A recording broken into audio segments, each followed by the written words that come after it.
Hey guys, Miss Warren here. I'm going to finish up my watercolor techniques paper.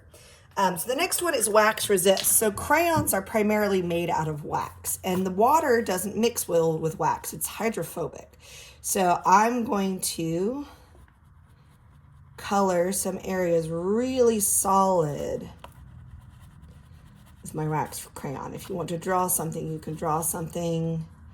I'm just going to do a few polka dots. I'm doing circles clockwise and counterclockwise, so I get a bunch of wax on that paper, and it blocks it all out so the water and the paint can't soak in and stick to it. Oop, I pressed too hard, broke my crayon.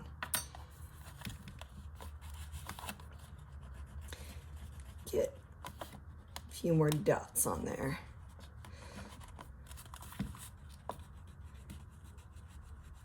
Okay. So then I can go in with any color. I think I'm going to do a kind of like a dancing texture like I did up there, but I think I'm going to go with an opposite color like orange or red. So let me wash out my brush really good before I dip it in my paint. If you ever can't see through your water, it's time to change your water. So I'm going to grab a little bit of orange and I'm going to paint, kind of dab around, have some fun with it. Well, I got a little bit too much paint on my brush, but that's okay. So if you look, especially over here where I get a little bit thinner with my paint, it doesn't soak in where I have the wax. It just kind of soaks in around it. See, it kind of puddles up right there.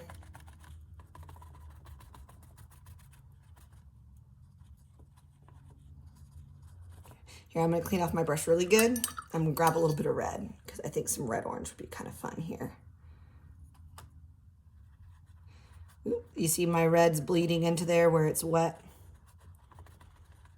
It's got to kind of blend with the orange. If you put two wet colors next to each other, they kind of blend together. Grab some red.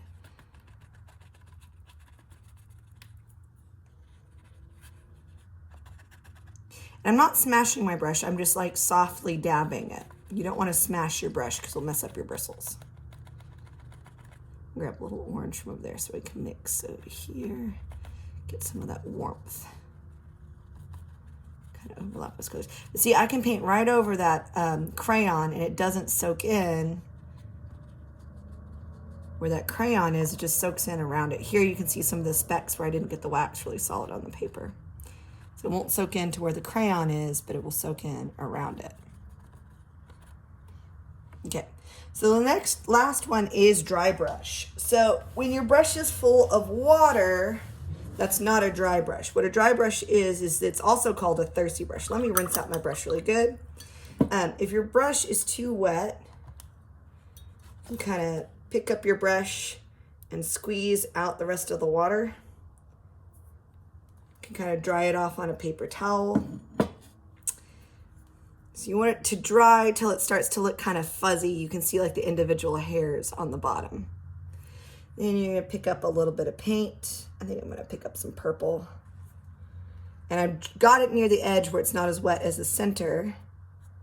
And you can create kind of this texture, dry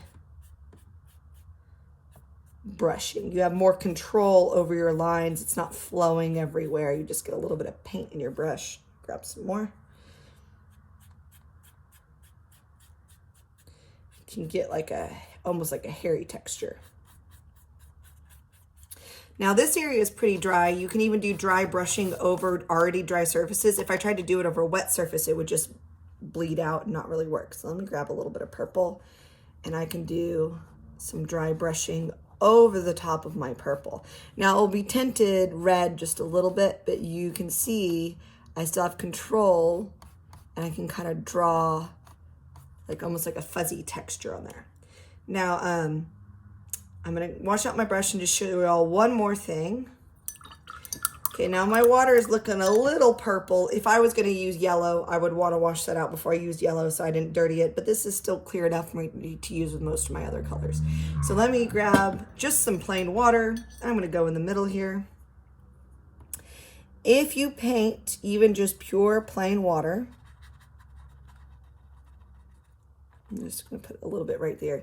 and you drop some paint into it. It spreads pretty quick throughout that wet. Whereas if I just did a dot over here on the dry paper, it doesn't spread. Here, let me wipe out my brush and rinse it, and I'll do one other color because they're gonna bleed together. I'm gonna do an analogous color, one that's beside it again. I'm gonna do yellow. So, put that yellow in, it starts to push back against that green, and I can kind of drop the yellow into that green, and they'll just kind of blend and spread naturally together.